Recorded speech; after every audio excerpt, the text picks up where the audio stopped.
এখন বাজে 8:30। আমি ঘুম থেকে উঠে আমি চাটা বসিয়ে দিলাম। আর রিমিকে ওষুধটা আমার দেওয়া হয়ে গেছিলো।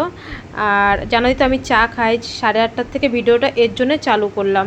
রিমি এখনও ওঠেনি, কিন্তু এক্ষুনি উঠে যাবে, উঠেও গেছে। আমি কথা বলছি, ও মানে ওষুধটা খেয়ে বিরাজ করে আসলে আমি বললাম মানুষ চা খাবি, বলছে কি না মা আমি চা খাবো না। আর রিমি সেরকম তো চা ভালোবাসে না, আমি যদি একটু জোর করে চা দিই তাহলে কিন্তু ও চা খায়, নাহলে চা খায় না। ও একবারেই কিন্তু সকালবেলা ভাত খায়। সকাল বন্ধুরা, এখন বাজে 9টা। রিমি উঠে গেছে, ওষুধ খেয়েছে। আর এই দেখো রিমির জন্য চা আর এই পাউরুটিগুলো ছিল আগের দিন যে কিনে এনেছিলাম, পাউরুটিগুলো ছেঁকলাম রিমির জন্য আর লিকার চা করলাম। এটাই হচ্ছে আমাদের সকালবেলার আজকে খাবার। তারপরে আবার রান্নাবান্না বসাবো। আমি একবার চা খেয়েছি, আবার চা করলাম। গুড মর্নিং, সবাই কেমন আছো? আশা করি ভালো আছো। তো যাদের যাদের আমার ভিডিও ভালো লাগে আমার চ্যানেলটি সাবস্ক্রাইব করে পাশে থাকা বেল আইকনটি প্রেস করে দিয়ে, যাতে নেক্সটে কোনো ভিডিও আপলোড করলে সবার প্রথমে তোমাদের কাছে চলে যায়। তো আর সবার কাছে ভিডিওগুলো পৌঁছে দিও। আর ভালো লাগলে একটা লাইক কমেন্ট শেয়ার করো আর আমার পাশে থাকো। আর চলো এখন এই যে রান্নাবান্না করব। আর রিমিকে লিকার চা করে দিলাম, জানো তো রিমি লিকার চা খায়। আর ওষুধটা আমি ঘুমের থেকে উঠে 8টার সময় দিয়ে দিয়েছিলাম। আর এখন বাজে প্রায় 9টা 10-15 হয়ে গেছে। এখন এই চাটা খেয়ে তারপরে রান্নাটা বসাবো। আর চলো সারাদিন দেখতে দেখতে কি করি। আবার রিমির বাপি ফোন করলো, আমি ভেবেছিলাম মনে হয় বিকালবেলা আসবে। রিমির বাপিকে ফোন করলাম যে বেরিয়ে গেছো নাকি। রিমি ঘুম থেকে মানে শুয়ে থাকতে ওর বাপির কাছে ফোন করলো, বাপি তুমি কি বেরিয়ে গেছো? বললো, ওর বাপি বললো হ্যাঁ আমি বেরিয়ে গেছি। আবার আমার রান্নাবান্না করতে হবে। এখন ভেবেছিলাম যাই হোক আমাদের মা মেয়ে সিদ্ধ ভাত করবো, ওর বাপির জন্য আবার একটু ডালমাল করতে হবে। আর চলো সারাদিন কি করি। আজকে আমরা ঘরেই আছি। রিমি তো কালকের থেকে তোমরা জানো, কালকের থেকে ওর বিএমটি প্রসেসিং চালু হবে, দেখি কি করে কালকের থেকে। আর কালকে বিলারটা দেওয়ার ব্যবস্থা অবশ্যই করবো ওর বাপি আসলেই। আজকের জন্য ওর বাপি বেরিয়ে গেছে।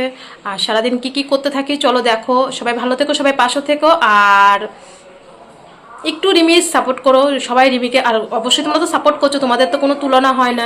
রিমিকে দেখলেই তো একটু মায়া লাগে বলো, একটা অসুস্থ বাচ্চা। আর জানো তো বাচ্চা যদি অসুস্থ থাকে কোনো মায়েদের না কোনো কাজ করতে ভালো লাগে না কিছু করতে ভালো লাগে। আমার তো কিছুই করতে ভালো লাগে না, সারাক্ষণ মনে হচ্ছে কখন ব্লাড দেবো কখন ব্লাড দেবো কখন কি করব। এর জন্যই আর সব ভিডিও তো শেয়ার করতে পারছি না। বাথরুমে বাসন টাসন মাজতে হয়, সব কিছু করতে হয়, ভালো লাগে না একটা ঘরের ভিতরে। কিন্তু তার মধ্যেও থাকতে হবে, মেয়ের জন্য তো কষ্ট করতে এসেছি। এখানে তো আমি থাকতে আসিনি, বেড়াতে আসিনি যে 3-4 মাস এখানে থাকতে হবে, অনেক কষ্ট সত্যি।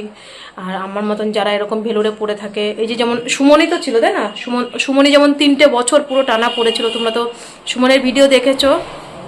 আর চলো কাজ করি, আবার রাতে তোমাদের সাথে কথা হবে। মিকে কিন্তু আজকে আমি জোর করে একটু চা দিলাম। ও বলছে মা সকালবেলা রান্না করতে হবে না। আমি বললাম কিছু তো খেতে হবে, তাহলে পাউরুটিগুলো আছে ছেঁকে দিই। আর পাউরুটিগুলো তাই ছেঁকে রিমি আর আমি ওটাই খেয়েছি। আর আমি স্নান করে এসে কিন্তু একবারে 12টার দিকে ভাতটা বসিয়েছি।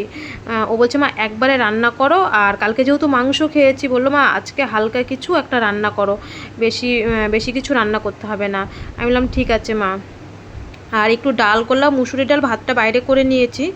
আর রিমিকে বললাম একটু বাইরে বেরো, বাইরে সূর্যর দিকে সারাদিন কি শুয়ে থাকবি, এখানে এসে একটু জামাটা পরে এখানে বাইরে এসে একটু বস। রিমি বললো ঠিক আছে মা। তাই একটু ডাল রান্না করেছি, উস্তে আলু ভাজা করেছি, আর একটু যে মানে যা ঘরে সবজি ছিল তাই সব কিছুতে একটু তরকারি করেছিলাম, এটাই রান্না করেছি। আর আজকে তো রিমির বাপি আসবে, তার জন্য একটু ডাল করতে হয়, উনি তো ডাল ছাড়া খেতে পারে না। আমাদের তো ডাল লাগে না, আর এতদিন এখানে এসেছি ডাল করিনি, তাই একটু ডাল করেছি আর একটু নিরামিষ তরকারি আর উচ্ছে আলু ভাজা, এটাই করেছি, আর কিচ্ছু করিনি। এখন বাজে 3:30। তোমাদের দাদাভাই আসছে, ফোন করলো, নতুন বাস স্ট্যান্ডের কাছাকাছি চলে এসছে। আমি আবার ভাত বসালাম, একটু শুয়েছিলাম, আমরা দুপুরবেলা একবার রান্না করলাম, এখন আবার বাইরে ভাত বসিয়েছি, এখন রান্না করছি। তোমাদের দাদাভাই আজকে চলে আসে। কালকের থেকে তো জানো তোমরা রিমি ডাক্তার, এখানে এত গাড়ি ঘোড়া চলে, ভিডিও করতে খুবই অসুবিধা হয়। এই দেখো তোমাদের দাদা ভাইয়ের জন্য আবার ভাত বসিয়ে দিলাম এখানে বাইরে। 3:30 বাজে, আকাশটা মনে হয় মেঘলা মেঘলা, এর জন্য অন্ধকার অন্ধকার লাগছে। এই যে ভাতটা বসিয়ে দিলাম দাদা ভাইয়ের জন্য, একবারে রাত্রের চালও নিয়ে নিলাম।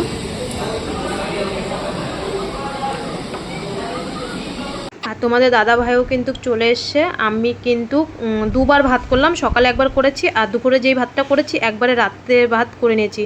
আর রিমির জন্য দেখো তোমাদের দাদা ভাই আনারস এনেছে, তারপরে ড্রাগন ফল এনেছে। রিমি যেহেতু ড্রাগন ফলটা ভালোবাসে, ড্রাগন ফল এনেছে। আর মৌসুম্বি তো রিমি তো খায়, তোমরা তো জানো। আর মৌসুম্বি এনেছে, আবার পেঁপেও এনেছে। রিমি যেহেতু পেঁপে খেতে ভালোবাসে, আমি কিন্তু কতটা পেঁপে খেতে ভালোবাসি না। আর রিমি কিন্তু এইগুলো মানে রিমি ড্রাগন ফলটা খুব ভালোবাসে। তোমাদের দাদাভাই চলে এসছে, রিমির বাপি। আনারস এনেছে, ড্রাগন ফল এনেছে, পেঁপে এনেছে, লেবু এনেছে। রিমি খুব খুশি। কোনটা আগে খাবে বুঝতে পারছে না, ড্রাগন ফলটাই আর হচ্ছে পেঁপেটা ওর প্রিয়। ও আনারসটা খায় না, আনারস খেলে নাকি ওর গলা চুলকায়, ও আনারসটা ভালোবাসে না, ও ঠোঁট ফুলে যায়। যাই হোক, আমি শুনেছি যে আনারস নাকি যাদের মুখ বেশি কথা বলে তাদের নাকি গলা চুলকায়, বড়দের মুখে শুনেছি। তা রিমি এর জন্য আনারস খেতে পারে না, ও এমনি একটু চরবর চরবর বেশি করে। কিন্তু তোমরা হয়তো ভিডিওতে দেখো খুব নরম সরব, এমনি নরম সরব, কিন্তু মুখ খুব ও চরবর চরবর করে। ও দাদু ঠাম্মার সাথে মুখ খুব চরবর চরবর করতো, হয়তো এর জন্যই মনে ওর আনারসটা মুখে ধরে। ও কিন্তু আনারস খেতে পারে না। লেবুটা খাই।